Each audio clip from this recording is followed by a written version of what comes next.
Have you ever met someone who made you feel as if everything around you had stopped to make room for that moment?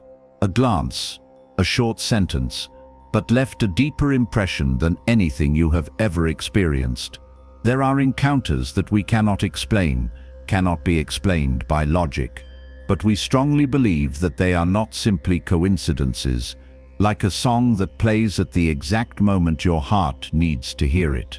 Like the universe has prearranged for two people, among billions of others, to meet at that exact moment. Such connections often come without warning. You can be living your normal day, and suddenly, a look makes you pause. A stranger suddenly becomes strangely familiar. A seemingly short conversation awakens in you a feeling of being understood, of being seen, so deep that you cannot ignore it. When that happens, you're not just meeting a person, you're touching a deeper level of yourself. We often assume that life's events are random, that everything that happens is just a result of a series of actions and reactions. But then there are moments when you wonder, is the universe trying to send you a message? Is there something bigger, deeper going on beneath the surface of your daily life? It doesn't take a magical light or a whisper from somewhere far away, just a feeling that you're in the right place at the right time, meeting the right person, to shake up your deep belief that not everything is random. There are times when you're just thinking about someone, and then a message from them pops up on your screen. Or you happen to hear a song that reflects your mood, as if someone wrote the music for the story you're living. These are not loud miracles, but gentle, subtle signals. And if you listen carefully enough, you will hear them. The universe is speaking. We call them coincidences, but Carl Jung, the Swiss psychoanalyst, gave it another name: synchronicity. The concept that seemingly unrelated events are connected by a deeper layer of meaning, not by direct cause, but by the correspondence between the inner world and the outer world. And when this phenomenon occurs in human relationships, it becomes more than just a strangeness.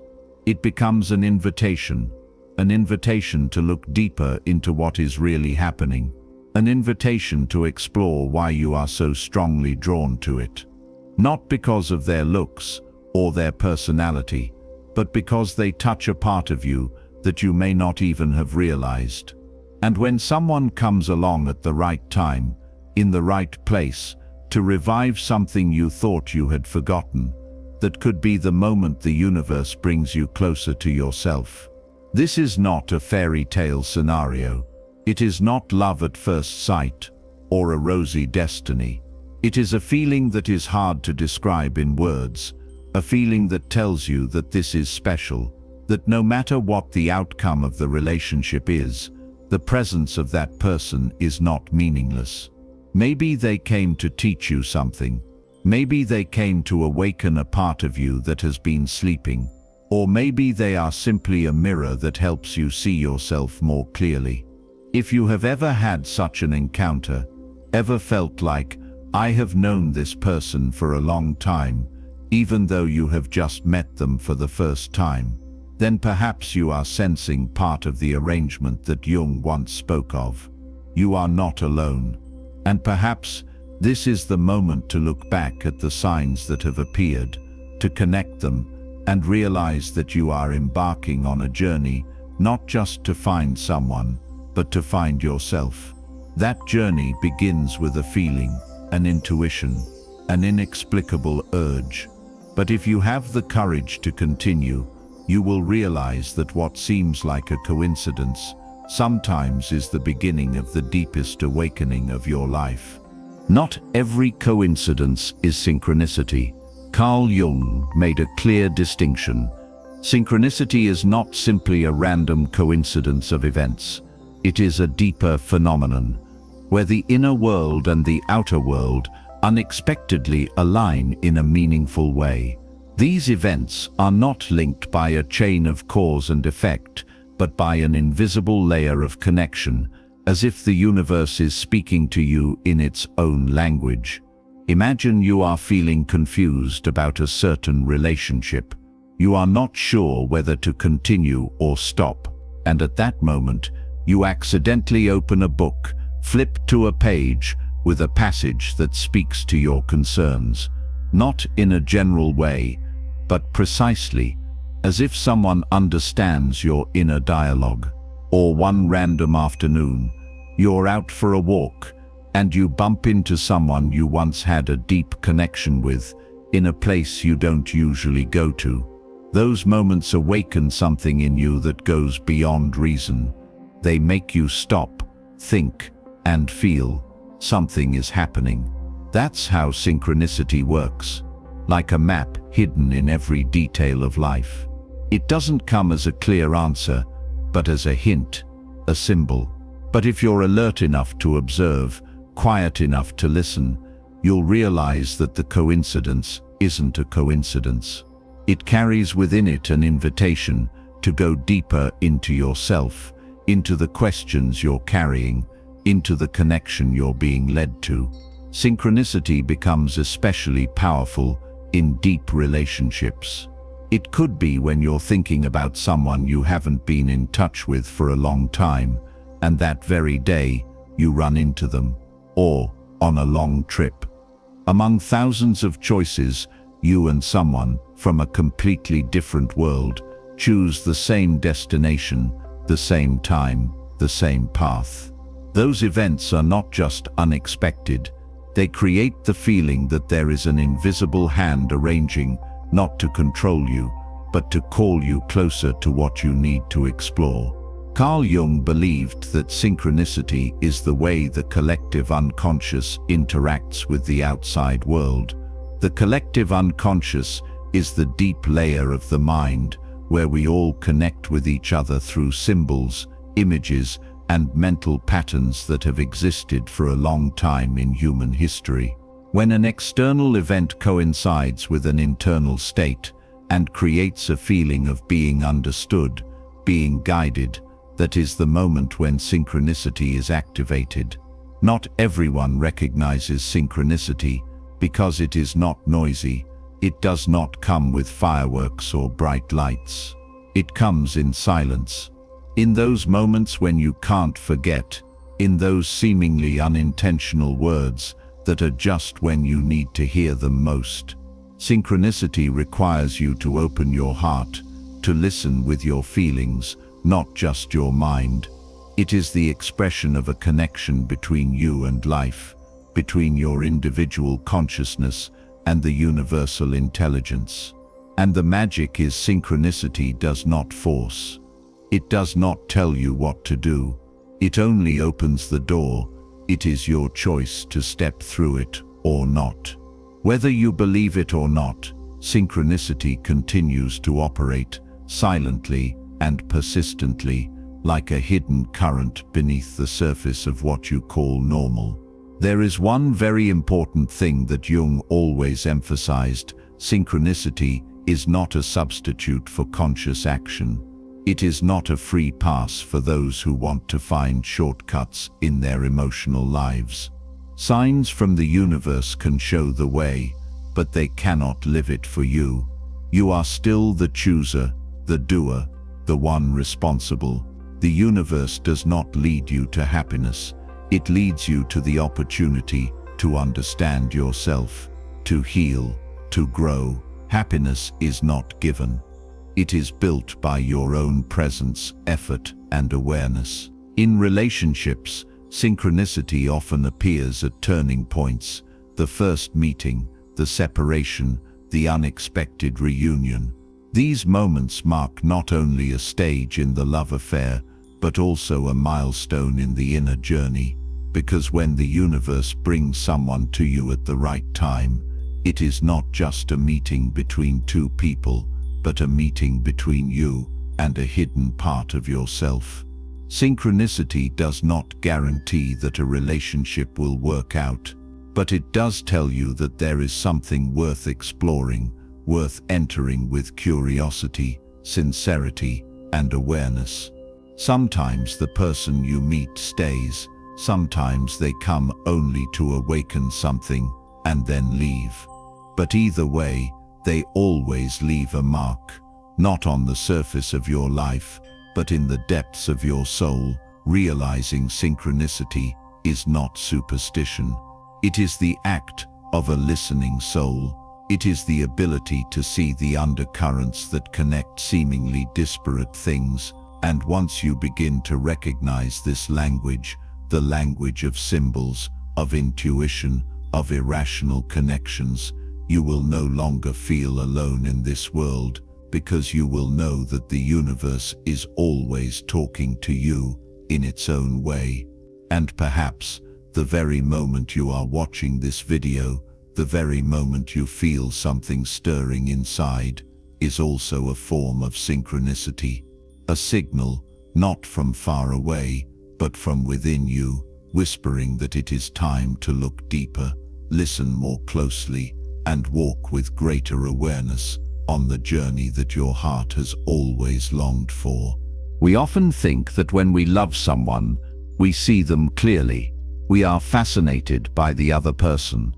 The look in their eyes, the way they talk, the confidence, the gentleness, the complexity, or the mystery they carry.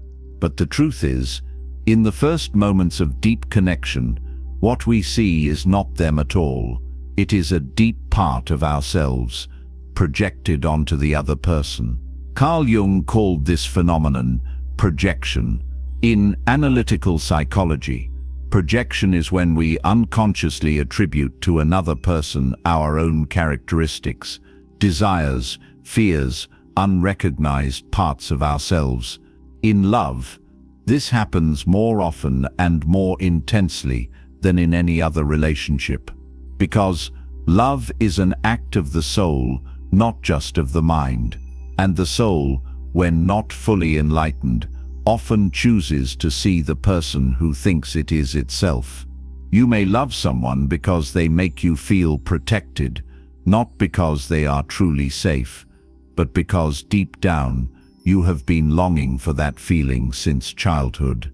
You may be infatuated with someone who is free and wild because you yourself have forgotten that freedom. Or you may admire someone with depth because it reflects a part of your soul that you have not dared to live. In the light of projection, love becomes a mirror. It not only reflects the other person, but also projects you onto that picture. That is why, at first, things are often so intense. The relationship feels like destiny, like a missing part of you has returned. But over time, the fog of idealization clears, and you begin to see the differences, the incomprehensibility, the mismatches. Many people then become disappointed, thinking that love has changed. But that's when true love begins, when you stop projecting and start seeing the real person. Jung once said, "Every time you meet another person, you meet yourself." In relationships, this is especially true, because strong emotions, love, anger, jealousy, fear of loss, don't come from the other person, but from the parts of you that are stirred up. When someone makes you feel insecure, it's not because they actually threaten you. It's because they touch a wound you haven't healed. When you feel like they're all you've ever been looking for, it's probably because you're seeing in them an ideal that you haven't yet lived out in yourself. Does that mean love is an illusion? No. But for love to be real, we need to recognize the part of ourselves that we project onto the other person. What is it that makes you so strongly attracted? What makes you angry, hurt, afraid, not because of the specific action, but because of the deeper emotion? The important question is not, who is this person, but what part of myself am I seeing in this person? This is not an easy journey, because removing projection is like peeling back a thin but very sensitive layer of skin. You begin to face yourself, your neediness, your longing, your pain of abandonment, your feeling of not being good enough, your desire for recognition. But that is when love begins to become real, When you stop demanding that the other person make up for you, to heal, to be perfect, and start seeing them as a human being, nothing more, nothing less, then you are truly capable of love. Jung believed that every projection is an opportunity for growth, because through love, we see clearly the parts of ourselves that we normally avoid. If you often feel unloved, you may not truly love yourself. If you are easily controlled, you may be giving up control to others because you do not trust your intuition. If you are infatuated with someone because they heal you, you may still be avoiding your own inner healing, especially in fateful relationships, encounters that move you deeply, connections that seem to be orchestrated by an invisible force. Projection happens very strongly, because you are not just in love with that person, you are in love with the unawakened soul within yourself. And the wonderful thing is, if you are brave enough not to run away when the idealized shell cracks, you will enter another stage, the stage of true seeing, of conscious companionship. In that journey, you will learn that love is not about finding someone who makes you complete. It is about finding someone who helps you see the parts that are not complete. And when you both see, accept, and grow together, then love is no longer an illusion. It becomes real. True love begins when the projection disappears, when you see the other person not as an ideal, but as a person with strengths and weaknesses, with a past and wounds, and you still choose to stay, not because they make you more complete, but because you see in them a soul that is also learning to love like you. At that point, the two of you are no longer projecting each other, but becoming two parallel mirrors, reflecting, supporting, and walking together on the journey of self-discovery. There is nothing wrong with idealizing someone at first. That is natural, but don't stop there. Go deeper, look back, and see what you see in that person that you yourself do not dare to live. Ask yourself, do I love them, or do I love the part I dare not admit? When you answer that question, love is not just an emotion. It becomes a path of awareness, healing, and growth. And instead of looking for the other half, you will begin to discover yourself through each look, each pain, each vibration with the other person. Projection will no longer be a veil, but a transparent mirror for you to see the light within more clearly. And that is the first step to consciously loving not to be filled, but to become whole together. When a relationship begins to take on a special depth that not only moves you but also shakes your inner world, you may have entered a type of connection that Carl Jung called an encounter with the shadow. And when the shadow appears in a relationship, it is no longer just a love affair, it is a wake-up call. In analytical psychology, the shadow represents all the parts of ourselves that we do not want to acknowledge, the repressed emotions, the aspects that society or ourselves consider unacceptable: anger, jealousy, control, hurt, inferiority complex, fear of abandonment. But the shadow is not just the bad parts that we try to hide. It also contains untapped potential, suppressed courage, stifled creativity, deep desires that are considered wrong. When someone comes into your life as a powerful force of energy, one that you love and fear, one that you know and one that you don't understand, that may be when your shadow is activated. That person becomes a mirror that reflects all the parts of you that you've rejected or never dared to look at. And so the emotions are not only overwhelming, they're also conflicting.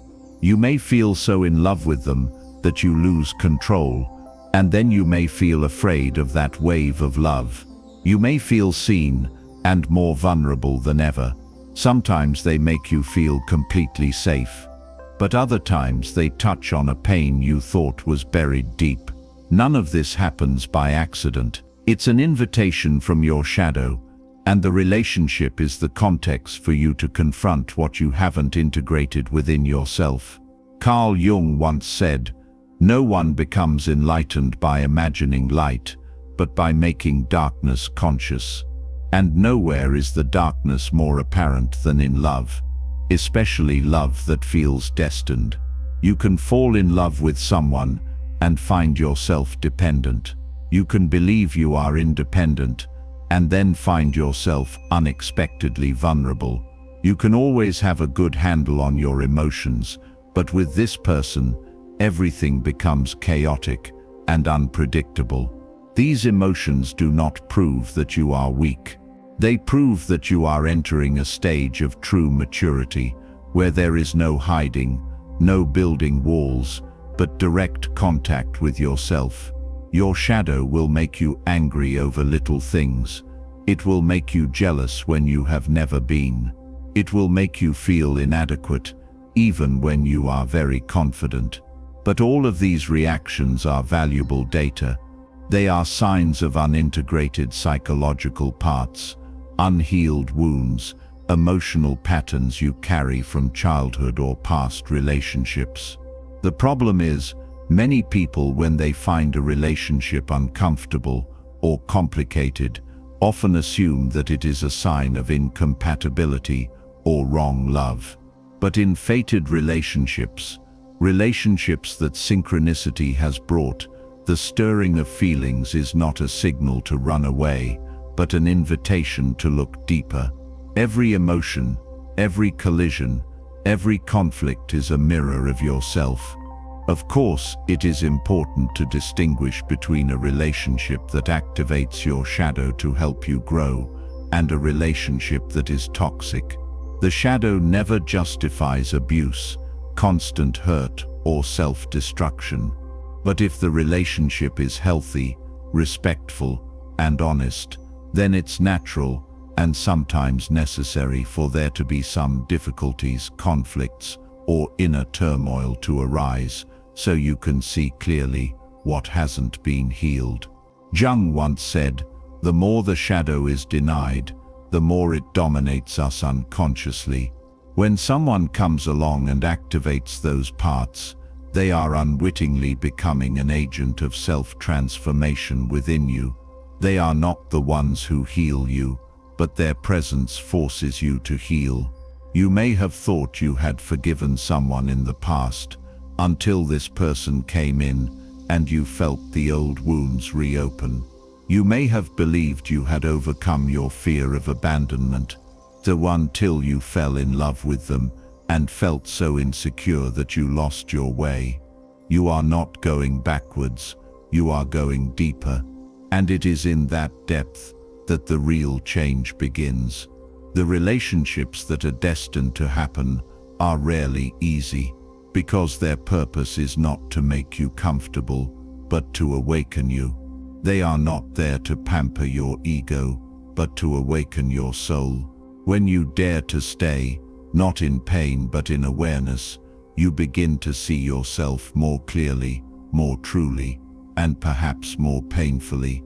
But from there, you have the opportunity to grow. The shadow can only disappear when it is illuminated. And love, real love, love built on inner honesty, is the light that shines into the deepest part of you. When you dare to face the darkness, you will begin to integrate the parts of yourself that have been separated. You will understand that all anger is not to destroy, but to help you understand your limits. All fear is not to avoid, but to help you learn to trust. And at some point, you will realize the other person did not come to complete you, but to make you see that you were always complete. You just never saw yourself fully. They are not the ones who hold the key to happiness, but the ones who help you realize that the door has been in your hands all along. Destined love is not a reward, it is a journey. A journey that requires you to dare to face, to dare to be honest, to dare to love, not only to love the other person, but also to love the parts of yourself that you have denied. And in that journey, you not only get closer to the person you love, but also get closer to your true self. At some point after going through the emotional undercurrents, the reflections, the idealizations, and then the breakups, facing your own shadow, if that love still exists, then the relationship begins to enter a new phase.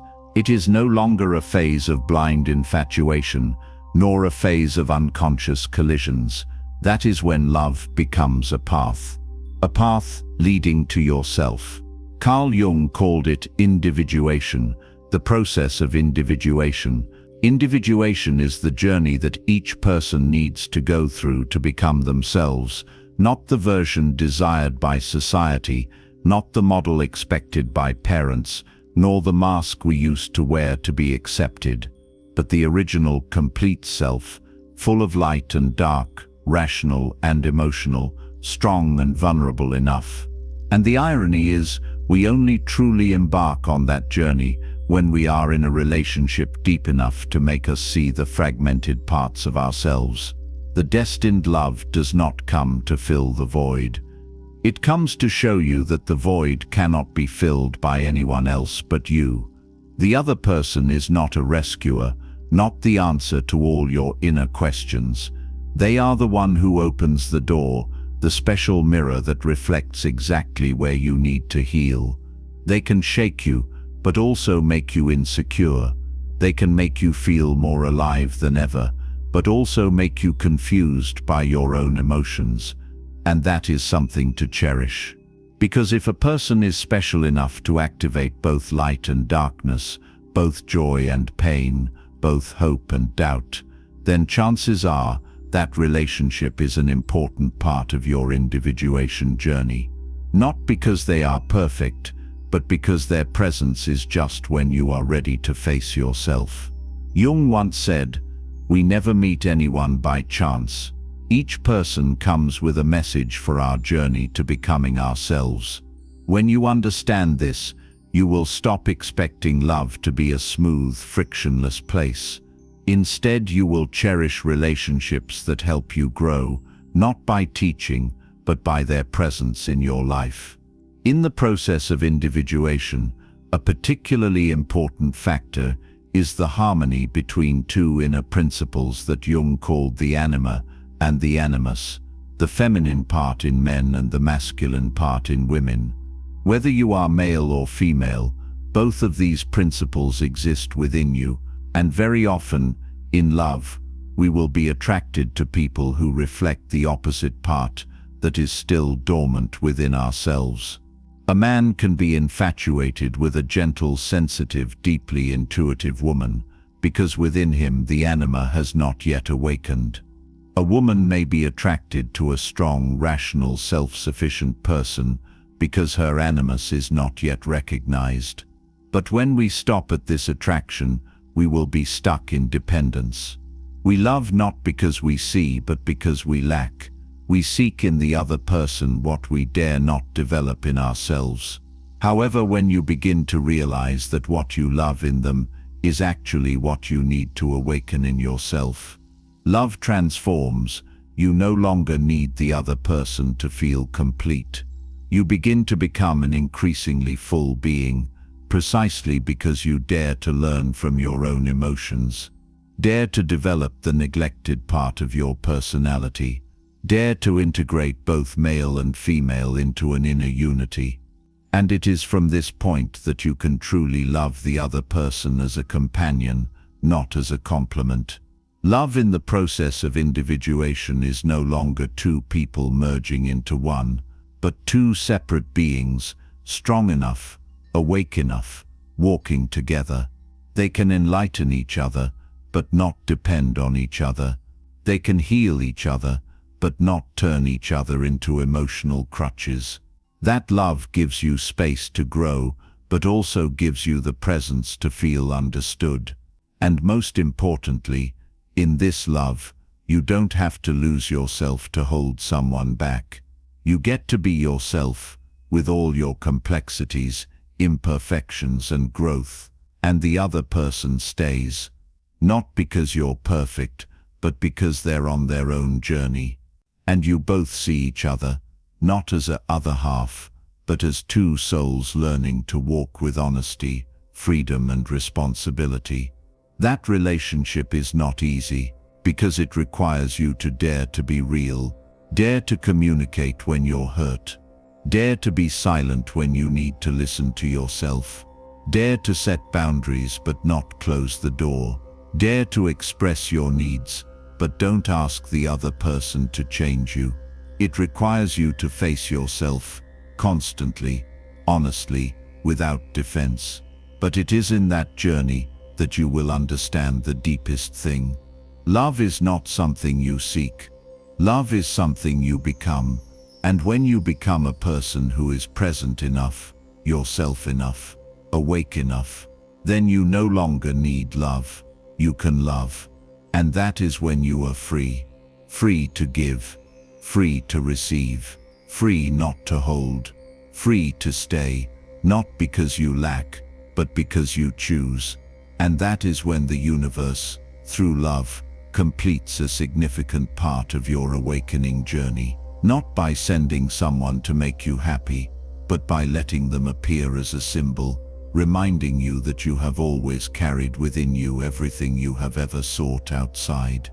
Not every encounter is destined, but there are people who, when they enter your life, leave a lasting impression. Maybe they don't stay long. Maybe the story between the two of you doesn't go the way you expected. But one thing is certain, after meeting them, you are no longer the same person, because such encounters do not come to fill time, but to deepen the soul.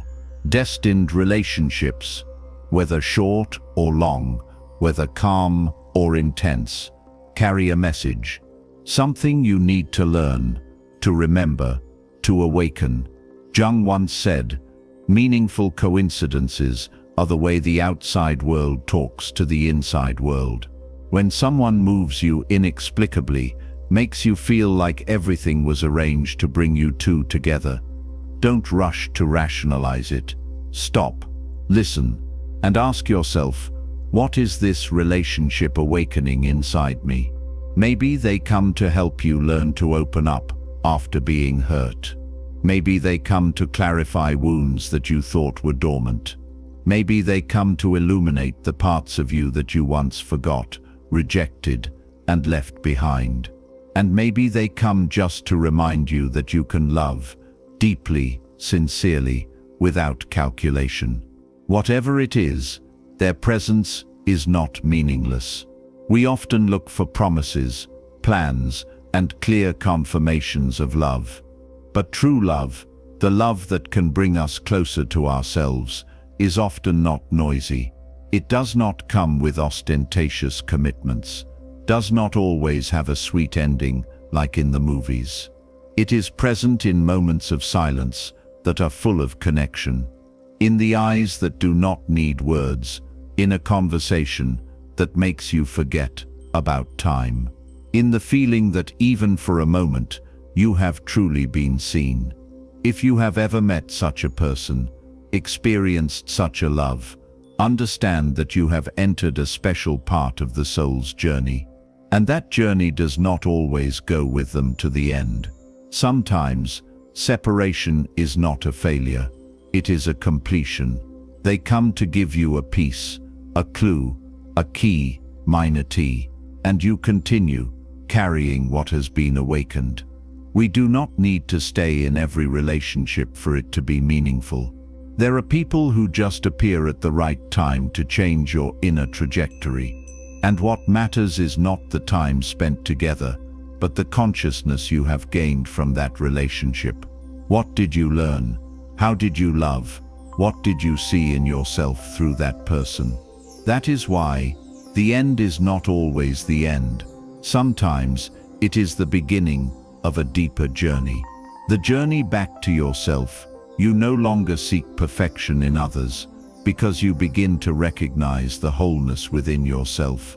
You no longer need someone to fill the void, because you understand that you are already full. You just need someone to awaken it. And then one day, if you meet them again, or someone else who brings a similar sense of familiarity, you will no longer rush to hold on. You will listen, you will feel, and if your heart says that this time it is right, you will go, not because you are lacking, but because you are ready. Love is more than a feeling. It is a language of the soul, of the universe, of life. And when you learn to read that language, you will begin to realize that what comes to you is never random. Every encounter carries a layer of meaning.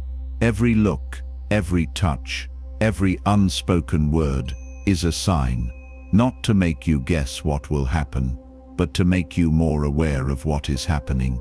Trust what you feel, but can't name yet.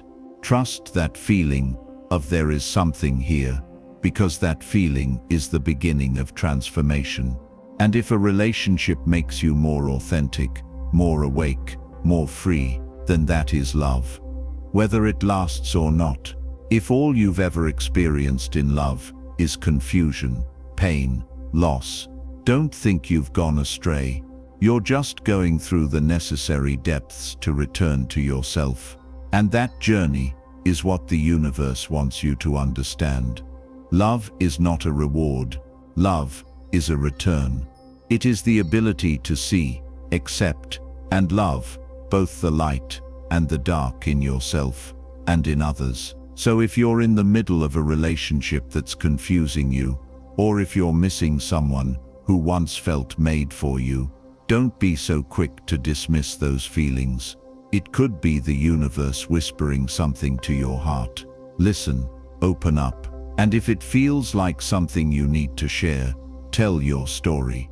Because who knows, what you're going through might be exactly what someone else needs to hear, so they don't feel lost on their journey of love and becoming.